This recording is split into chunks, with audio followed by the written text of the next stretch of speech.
ఏంటి? మీ అమ్మని తీసుకువెళ్ళి ఓల్డ్ ఏజ్ హోమ్‌లో పెట్టమన్నానని నాకు డివోర్స్ ఇస్తారా? బేష్! చాలా బావుంది. ఎవరితోనైనా చెప్పి చూడండి. మీ అమ్మ వయసు ఇప్పుడెంత? 87 ఏళ్ళు.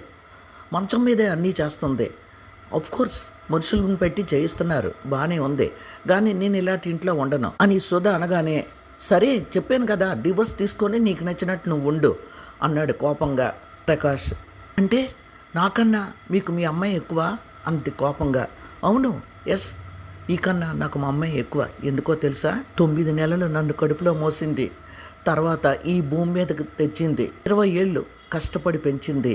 ఎలాంటి కష్టం అనుకున్నావు? భర్త తెచ్చి పెడుతుంటే ఆ డబ్బులతోటి నన్ను పెంచలేదు. నాన్న ఇల్లు విడిచి వెళ్ళిపోతే కూలి పని చేసింది. ఎవరెవరింట్లోనో అంట్లు తోమింది. నా కడుపు నింపడం కోసం తను ఎన్నో పాట్లు పడింది. ఇలాంటి అమ్మ నీకన్నా ఎక్కువ కాకుండా ఎలా ఉంటుంది చెప్పు అన్నాడు కోపంగా ప్రకాష్.